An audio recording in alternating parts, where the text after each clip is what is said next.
master narrative regarding students of immigration and families in education.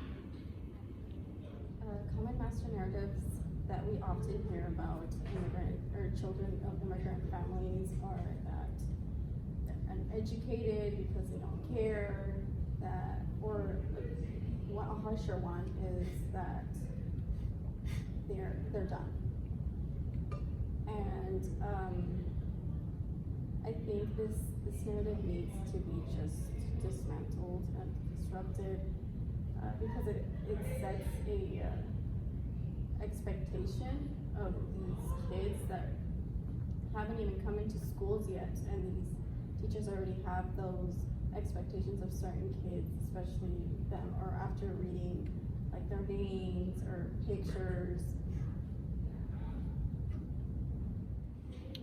What is the educator narrative in response to the master narrative, and why do many children of immigrant families struggle in school?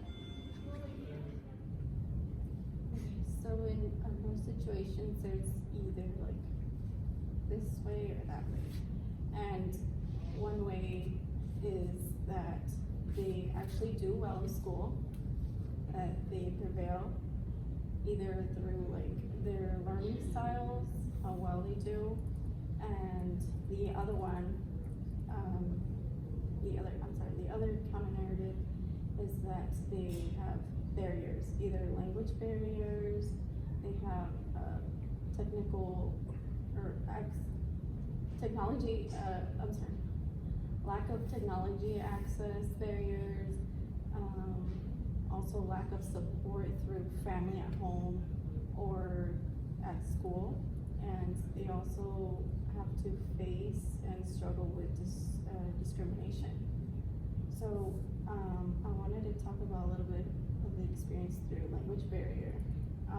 I didn't know any English until I was in kindergarten, and I was lucky enough to have a kindergarten teacher who spoke Spanish. So he was very supportive of those who were part of those families. But as I went through other grades, of course, that was much harder. And because of that, I had to kind of stop learning my native language. And that is what happens with a lot of families. They lose their native language and they forget it, and then later they even regret it. And speaking of so another issue that is a counter narrative is that they lack support systems, either at home and at school. At home, it's because their parents or families are working until late, and or their parents even don't have an education background, especially as the one that they're in right now. So they didn't learn the same things that they are not learning, as well as in school. Going back to the expectations. So just thinking about that reminded me of when I felt alone in school. Like I was overseen. I would just sit to myself with friends that also just knew Spanish. It was really hard for me to communicate and just have my voice heard.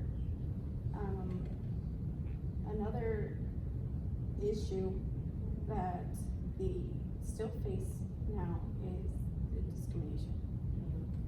So I remember, like,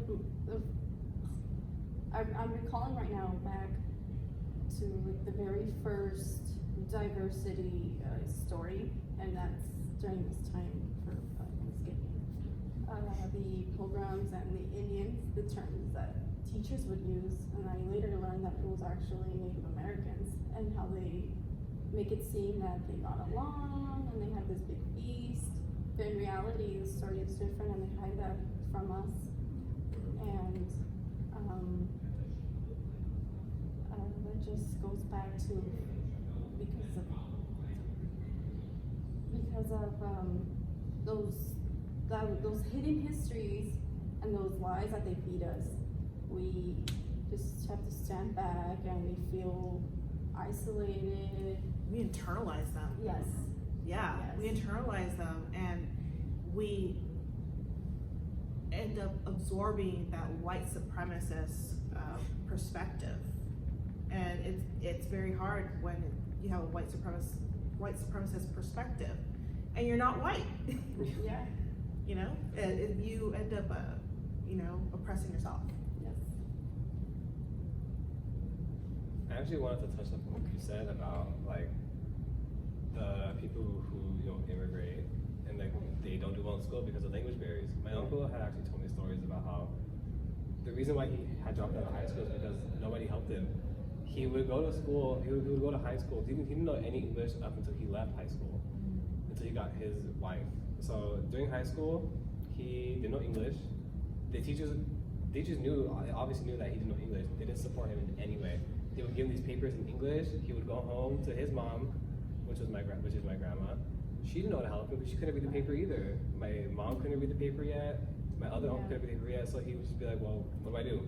He couldn't do anything. So he'd go back to school, teachers thinking he was some kind of like failure student. Yeah. And then in reality, he needed help and nobody provided that for him. Yeah. And that's totally the thing, right? That they look at this community and they say, you don't care. You didn't give me a chance. We do care. We care a lot, but you didn't give me a chance. How are we supposed to succeed? But we do succeed.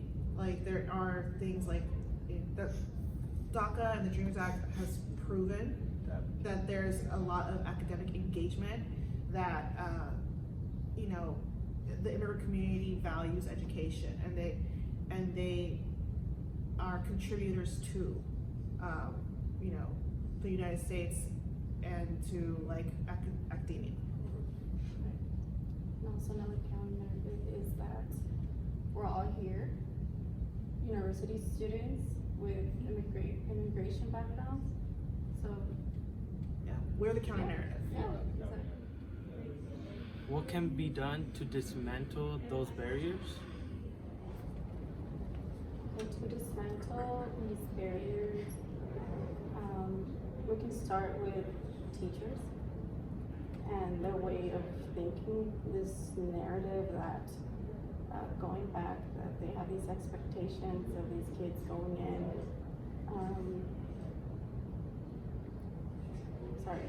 Our jobs as educators, I think, should be to help every single one of the students to succeed or to even learn something. And I think when kids or students fail, is not because they failed, but because the teachers failed them. Yeah, my sister does actually a lot of work in English emergent, bilingual emerging students, and they're talking a lot about them in the academia are talking a lot about translanguaging, right? To looking at extra or languages as a bonus, right? It's a boon, something that's positive versus a deficit. So because the student doesn't speak English, that's the wrong phrasing. The student is learning English. They have a heritage language that they can make sense with. So let's use that heritage language. Let's provide them the translations. Let's give them spaces to practice, the vocabulary that they're gaining, but also to use what they already know to access information. So translate these your lessons. Google Translate exists. Why aren't we using it? There's she said it perfectly. Teachers fail these kids. Kids don't fail. So it's on us to create these multilingual spaces and honor students' heritage languages rather than shame them, and to show them that we respect and value the full student. this is 2 questions. How do these counter narratives affect you? And what changes will you bring as an educator? So, changes I would make as an educator are or is creating a relationship with students and their families. That way you learn who they are and where they come from and what you can provide for them, as well as making them feel welcome, providing a safe and healthy classroom.